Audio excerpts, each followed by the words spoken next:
Assalamualaikum warahmatullahi wabarakatuh.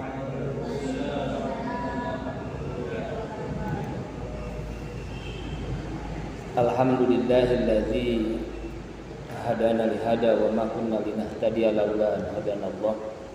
Asyhadu an la ilaha illallah wa asyhadu anna Muhammadan abduhu wa rasuluh, amma ba'd.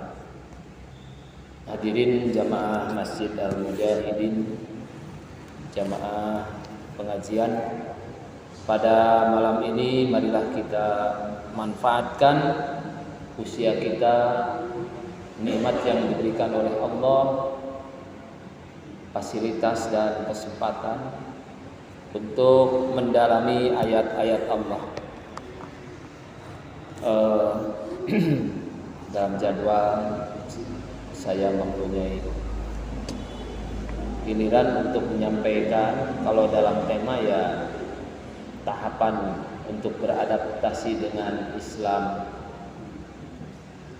Ini makna bahwa kita semuanya tidak boleh ada yang sombong, sedang belajar berislam, sedang belajar Islam yang kita ketahui semuanya, insya Allah paham bahwa Islam ini didasarkan atas wahyu.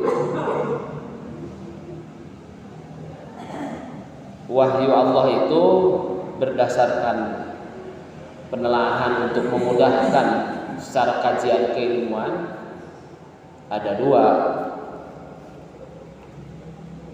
Ada yang bersifat kauliyah dan ada yang bersifat kauniyah.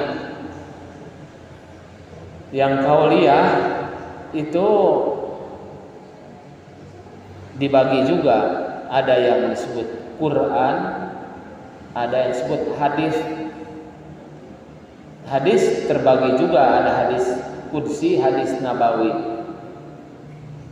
Nah, di bawah hadis ada yang disebut asar sahabat. Sahabat yang dijamin masuk surga oleh Rasulullah, maka pendapatnya disebut asar. Sepanjang tidak bertentangan dengan Al-Quran, dapat diamalkan. Bahkan para ulama, jangankan pendapat sahabat, siapapun yang berkata tidak bertentangan dengan Quran dan hadis itu bisa diterima. Nah, berangkat dari sana, ini kaitan dengan Al-Quran. Al-Quran kita paham, bacanya saja dapat pahala, baru baca. Tetapi akan lebih bermanfaat dan lebih besar pahalanya manakala ditingkatkan dari baca, memahami, mengerti sampai mengamalkan. Barusan saya ngisi di DKM Ulul Albab yang bertanya sekitar itu. Jadi kalau kita umpamanya baca satu ayat saja, ayat yang menunjukkan dari kauliyah saja tentang waris, tentang sedekah, tentang zakat, apalagi yang kaitan dengan alam, kalau hanya mencari pahala saja itu nggak bakal bisa bergerak. Contoh, mengapa kita sholat menghadap ke kiblat? Itu wahyunya bukan kauliyah saja, diaplikasikannya dengan ayat kauniyah. Jadi kalau tafsirnya fawalli wajhaka syatrul masjidil haram, maka hadapkanlah kalau kalian sholat itu syatrul masjidil haram, ke arah sutroh masjidil haram.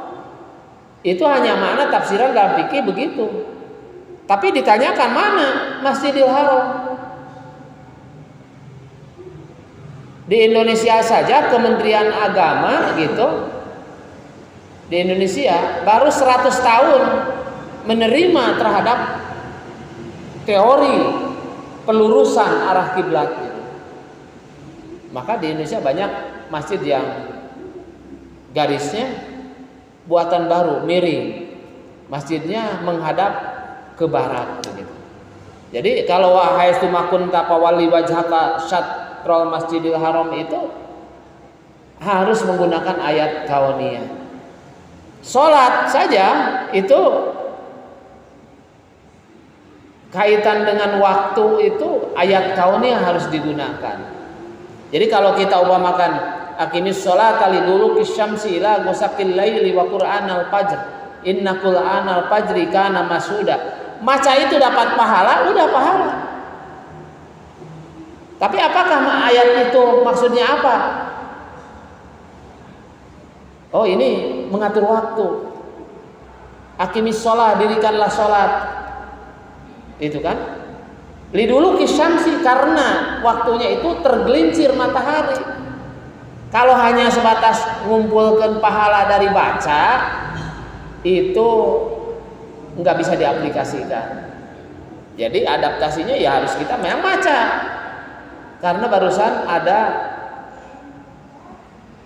yang minta waktu untuk manakiban dan yasinan. Kemudian ada yang tanya, ya mana itu spiritual, yasinan, baca yasin minta 1 minggu 1 kali, itu untuk spiritual.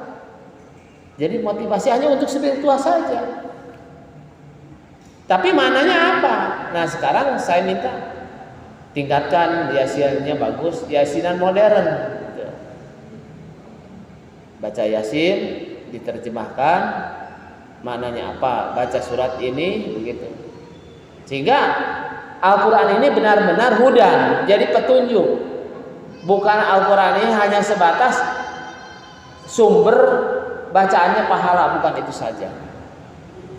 Jadi dari ayat kauliyah begitu, ayat kauliyah ini ada aturan. Di tempat yang lain kan Al-Quran itu faida quri'anil Quran pastami'u, dengarkan wa ansitu dan diam. Kena-kena bacaannya bagus, apa ada orang yang nyambung. Jadi ketika ada bagus itu kan ada orang Allah katanya. Padahal tidak ada perintah. Yang ada perintah itu faida quri'anil Quran pastami'u, apabila dibacakan kepada kamu sekalian Quran, pastami'u, dengarkan, wa ansitu, dan mulut diam. La'allakum turhamun, pasti kamu dapat rahmat. Jadi Bapak Ibu masuk ke sini kan dua itu. Satu rahmat udah diminta ketika Allah maftah li abwaaba rahmatika. Yang kedua ketika ada orang baca Quran, pastami'u, dengarkan, wa ansitu, ini tidak ikut berdebat dengan yang baca. Nah itu kan. Mau memulainya aja bukan baca bismillah. Gunakannya lafaz khusus. Kalau bismillah itu kullu amrin dibalin la yubda'u bihi bismillahirrahmanirrahim fawaqta, itu untuk pekerjaan-pekerjaan yang tidak disebutkan harus baca apa. Kalau baca Quran, fa idza qara'tal Quran fasta'id billah. Apabila kamu baca Quran, baca a'udzubillah. Doa isti'adzah. Jadi a'udzubillahi minasyaitonirrajim atau a'udzubillahi samiil alim minasyaitonirrajim. Bukan mau baca qul huwallahu bismillahirrahmanirrahim qul huwallahu, bukan. Pasti itulah baca a'udzubillahi minasyaitonirrajim. Mau kesananya ditambah bismillah mau tidak, ya udah selesai perintahnya. Karena bismillah juga termasuk ayat Al-Qur'an. Nah ini.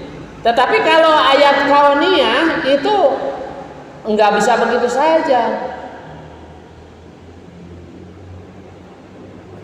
Asy-syamsu wal qamaru bihusbanin. Matahari itu beredar, berputar, berjalan atau berdasarkan perhitungan. Ada sini nawal hisab. Itu ayat kauniyah. Tadi aqimis shalah liduluki syamsi, ini kalau ini tongkat, biasanya di masjid-masjid yang dulu ada istiwa. Kalau matahari di tengah tongkat, tidak ada bayang-bayang. Belum waktu duhur, haram itu salat di sana. Dalam hadis-hadis sepakat para ulama, ketika tengah hari itu haram. Bahkan kalau di Mekah itu bukan haram lagi, perintah Rasul, baridu sholatakum, tungguan sinati islah. Itu. Baru kalau ayat Al-Quran liduluki syamsi, tergelincir sudah ada bayangan sedikit ke sebelah timur gitu. Nah itu waktu duhur mulai. Nah ini ayat kauniyah. Jadi tidak bisa serta-merta ayat kauliyah dapat pahala kalau tidak menggunakan tafsiran dan dijelaskan ayat kauliyahnya, tidak diikuti dengan ayat kauniyahnya. Sholat itu menggunakan ayat kauliyah, ayat kauniyah dari ayat Al-Qur'annya saja. Matahari udah sama dengan tiang ini, sama panjangnya.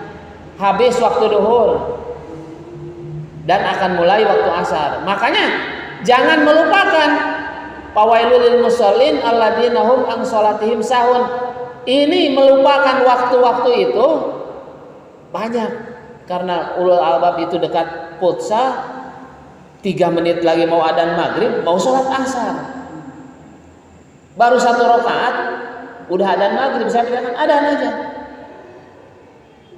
Nah udah adzan, mendingan kalau pas waktunya duhur keasaran, adzan asar banyak, jangan keluar kamu sini sekalian, udah masuk, biarlah anggap kamu jamaah, jadi nanti diulang. Karena banyak SMA tidak tahu sahun, jangan popoh, jangan ya santai-santai melupakan waktu. Kemudian udah sama matahari bayang-bayang, nanti ke barat matahari tenggelam seakan-akan tidak terlihat mataharinya, tapi ada cahayanya. Maghrib masuk, cahayanya tidak ada, habis masuk maghrib, mau isya masuk. Kemudian muncul lagi cahaya dari timur, fajar sodik itu. Nah, walaupun ada perbedaan paham sekian puluh, ada cahaya yang cahaya matahari, mataharinya belum muncul. Waktu subuh muncul matahari terlihat, mau berapa derajat saja, habis waktu subuh. Walaupun orang-orang Arab yang datang ke Indonesia saja ada syekh namanya, tapi janji mau mengisi kuliah subuh, digedor jam 4 tidak, jam 5, jam 6 tidak bangun, karena dia pikirnya kapan waktu subuh, ketika bangun. Orang Arab begitu. Dan saya nggak usah dipakai lagi lah, sudah jelas ayat Qur'annya, hadisnya. Nah jadi ketika ayat kauniyah, maka tadi saya sebutkan mangga badai yasinan manakaban ngumpulkeun tina maca, tapi akan lebih manfaatnya karena banyak mahasiswa dan juga alumni sarjana. Ya mau dipilih mana? Ini mah aplikatif, ya udah dapat pahala, ngerti, paham, bisa diamalkan. Hari dibaca hunggo pahala hunggo, ngamalkeun susah. Waja'alnal hadida manafi'ul linnas, jeung kami ngajadikeun kana besi manafi'ul linnas, loba manfaatna pikeun manusia. Allah menciptakan besi, digorolangkeun terus banyak pahalanya. Tapi setelah dimanai, oh banyak mana? Ada mic besi, ada laptop, ada HP begitu, ada segala macam kendaraan, pacu, lingis. Nah itu muncul manfaat. Ketika ini, oh ngolah ini teh ngalaksanakeun Al-Qur'an. Tukang pandai besi, nyeunan pacul, bedog, itu ngalaksanakeun parentah ayat tentang itu. Jangan dikira dia tidak melaksanakan, sedang tidak berislam. Orang bermusyawarah sopan santun berislam, orang berdoa berislam. Ayat kauniyah tadi. Jadi ayat kauniyah yang bersifat Al-Qur'an itu sudah mutlak benarnya. Jadi beda lagi, sudah bukan zonni lagi, ya, qat'i, tetapi muncul kepada hadis. Nah ini ada sifatnya zonni ada. Maka hadis dua, ada yang kauliyah, ada yang kauniyah. Hadis nabawi, hadis qudsi. Kalau hadis qudsi itu isinya dari Allah, redaksinya dari Nabi. Nabi dalam hatinya harus menyampaikan ini, maka disampaikan karena itu Allah menurunkan wahyu. Itu hadis, redaksinya dari Nabi. Tapi kalau Quran, isi dan redaksi dari Allah. Hadis qudsi banyak yang sahih, ada yang dhaif juga, ada yang palsu. Nah kemudian ada hadis Nabawi begitu, ada yang sahih segala macamnya, tapi saya akan mulai ini ada yang tadi disebut asar sahabat. Saya akan menyampaikan satu atau dua asar sahabat yang ditunjuk oleh Nabi adalah pintu segala ilmu itu Sayyidina Ali radhiyallahu anhu. Tapi kalau Syiah itu Ali itu bukan radhiyallahu anhu, sallallahu alaihi wasallam. Jadi kalau ada tulisan di dalam buku apa tulisan Sayyidina Ali SAW sallallahu alaihi wasallam itu buku karangan Syiah. Tapi kalau Ali radhiyallahu anhu itu bukan Syiah. Jadi Ali memang radhiyallahu anhu sallallahu alaihi wasallam hanya kepada Nabi Muhammad saja julukannya. Nah ini kata Ali ini menyebutkan bahwa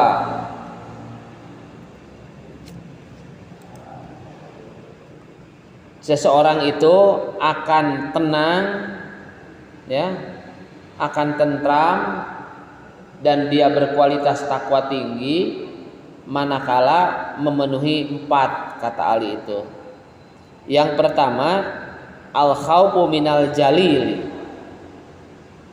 Al khaufu takut kepada Allah yang maha mulia. Al khaufu minal jalil. Takut kepada Allah berbeda dengan takut kepada ular, anjingan gitu. Takut kepada Allah ini mendekati. Tidak sedikit orang menyatakan kualitas bertakwa tapi tidak merasa takut. Allah itu mencintai kebersihan, innallaha yuhibbut tawwabin wa yuhibbul mutatahhirin, tapi nggak takut. Kan di dalam syair itu Rasul masuk WC itu tidak pernah mengkotori, tidak pernah ada ini ada bekasnya orang banyak. Tempat itu kotor ya.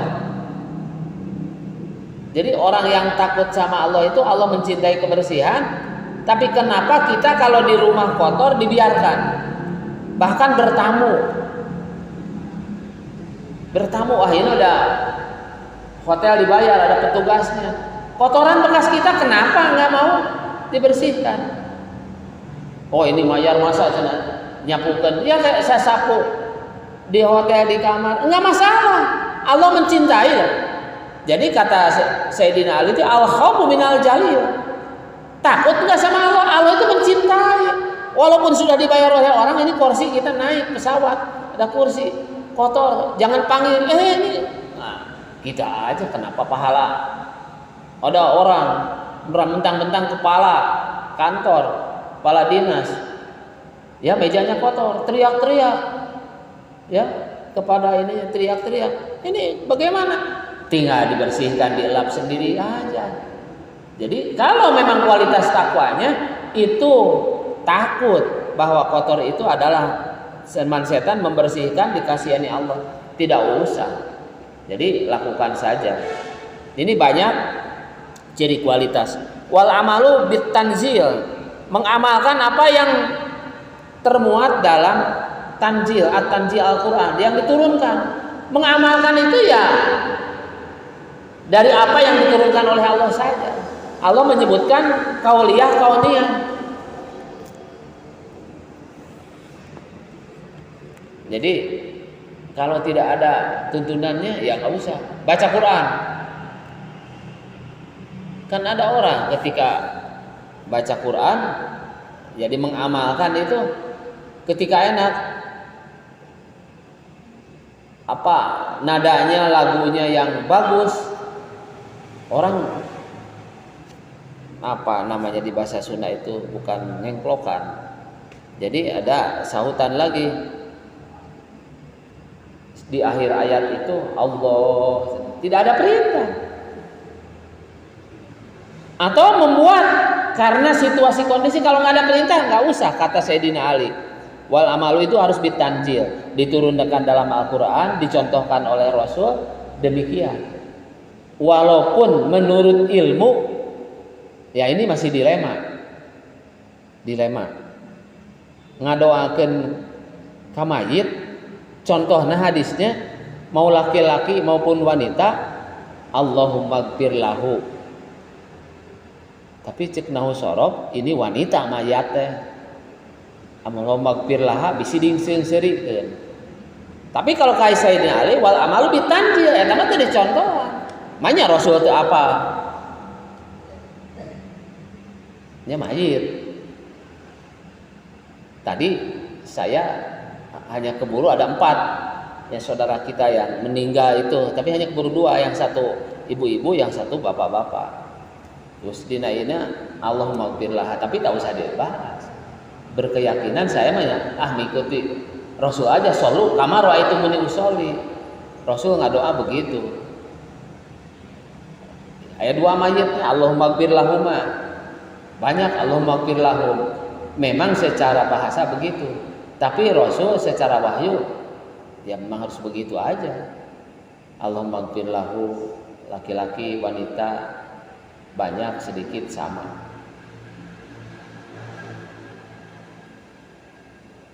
Nah ini, tetapi itu muncul dalam perbedaan fikih, di dalam fikih muqaranah itu. Tapi kalau saya berpendapat nggak usah repot-repot. Jadi wal amalu itu bitanjil saja, apa yang diturunkan kepada Rasul. Banyak yang lainnya, contoh-contoh. Nah, contoh haji. Karena kemarin meresmikan manasik haji ya. Kata Rasul, khudu anni manasikakum. Jadi kita harus mengambil dari aku manasikakum, kaifiah tata cara haji itu, manasik. Namanya manasik. Di Indonesia maupun di Arab, tarwiyah itu tidak disebut. Saya nanyakan Kang, hari tarwiyah mah terukun, terwajib, tersunat-sunat acan. Tapi Rasul melakukan haji begitu. Mau pendapat yang sebutkan ulama, lain rukun, lain wajib, tersunat-sunat acan, sehingga tarwiyah tidak dilakukan. Coba kudu mayar deui tarwiyah. Maka kalau yang ada tarwiyah itu masuk ke BIH-nya tambah besar, karena untuk makan, untuk kendaraan dan sebagainya. Bisa beda 2 juta, bisa beda 3 juta. Tergantung, harus bayar lagi. Bimbingan jadi. Nah ini contoh begitu. Jadi harusnya malam Arafah itu 9 ini mah apa? Kudusnya ada tarwiyah, ini ke Arafah, padahal harus di mana begitu. Inilah sebagai contoh saja. Tetapi hal ini ya istilahnya bagaimana untuk adaptasi itu ya kita bitanjil aja lah, yang aslam, bukan afham. Yang aslam lah, yang selamat aja, yang tanjil. Kemudian Sayyidina Ali yang ketiganya itu wal istidadul liyaumir rahil. Istidad, mempersiapkan diri untuk hari meninggalkan dunia. Kita itu akan meninggalkan dunia, persiapan. Apa yang harus disiapkan meninggalkan dunia? Kebetulan ini ada 3 masalah, saya diberi tugas. Masalah perbut ini wakaf. Orang tuanya udah mewakafkan tanah ini untuk wakaf ke A umpamanya. A itu organisasi. Anaknya ada cenah. Wah, berbagai macam. Ya sampai dengan ke pengadilan lah. Saya tidak menyebutkan. Ke sanes wakafna pun bapak man teu ngawakafkeun ka anu Lamun buktina padahal ada hanya yang atas nama lembaga sebasukutan tidak ada tangan nu ngawakapkeun nawis saksi nawis anu jadi nadir teu nawis. Secara hukum Islam itu sah. Dia tidak kalau bukti betul. Akhirnya lumayan rame dia wabdi ditegur. Ongkos cenah mempunyai keyakinan kudu berdasarkan Quran hadis. Hayang ke pengadilan. Ke pengadilan agama mah eleh menang rugi keluar duit. Eleh menang wirang. Parbut begitu. Harusnya jujurkeun kolot urang gitu. Udah diingatkan ternyata kalah. Keluar uang ya kalah, tetap yang menang sesuai dengan ikrar yang diucapkan oleh orang tuanya. Bahkan ada yang menggugat lagi ya, menggugat karena ahli waris. Memang ahli waris wakaf itu boleh-boleh saja, tapi ahli waris sampai kapan kalau wakafnya sudah ratusan tahun gimana?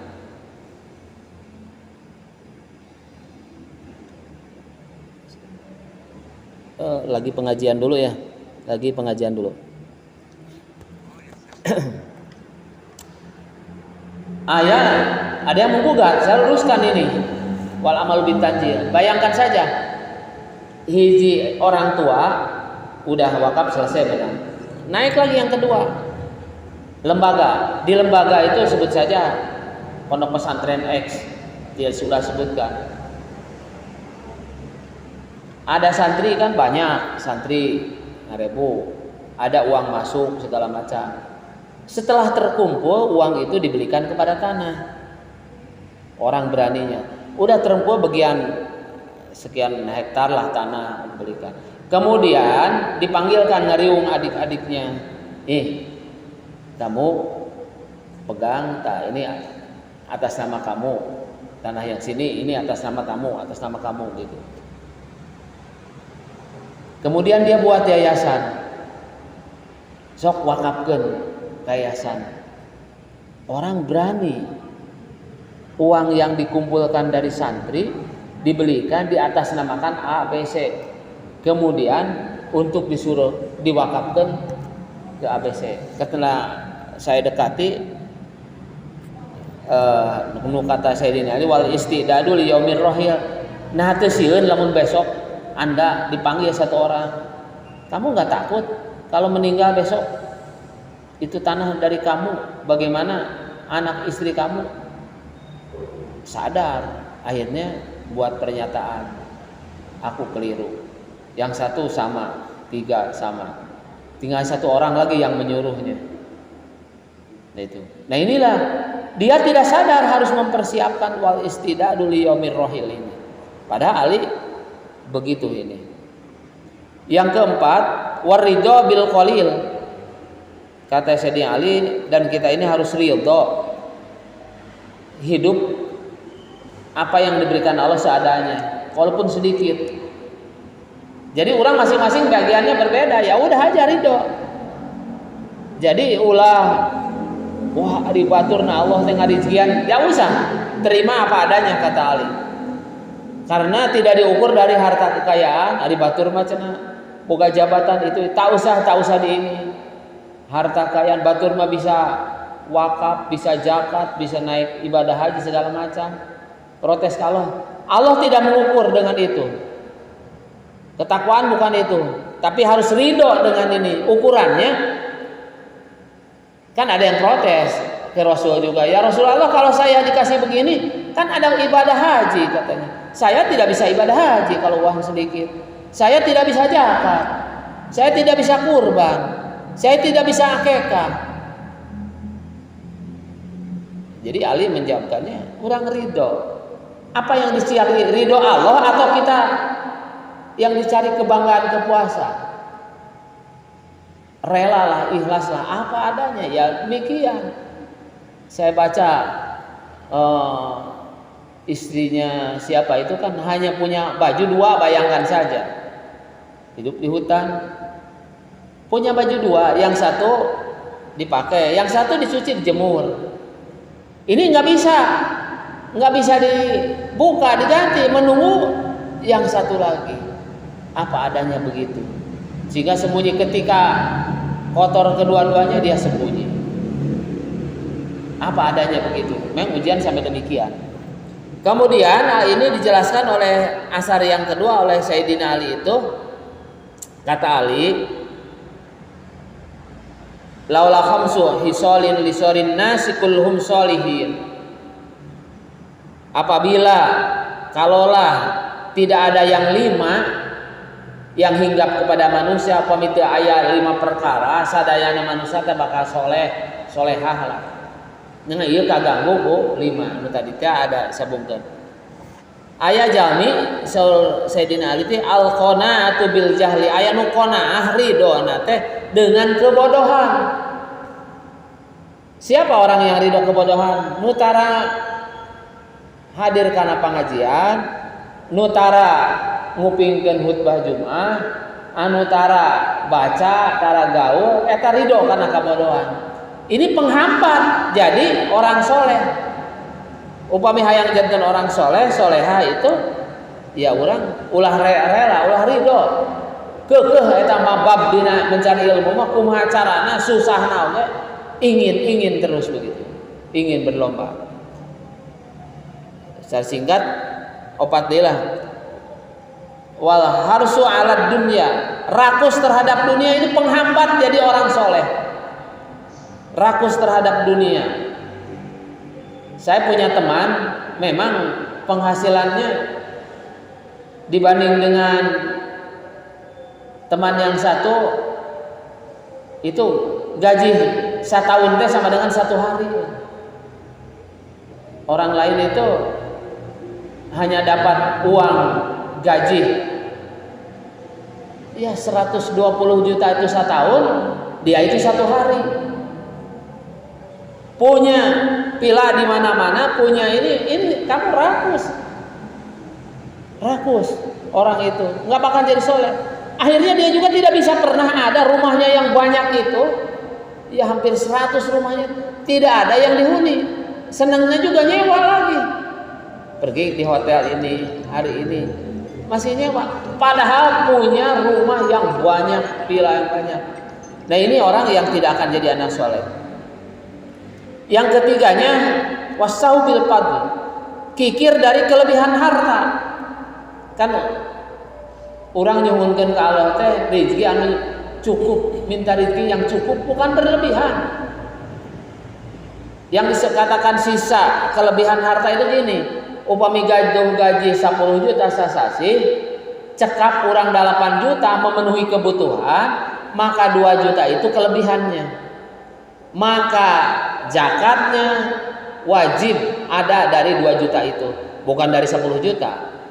Jadi wajib. Nah ini jangan kikir, karena 2,5% tina 2 juta mah bukan uang kita.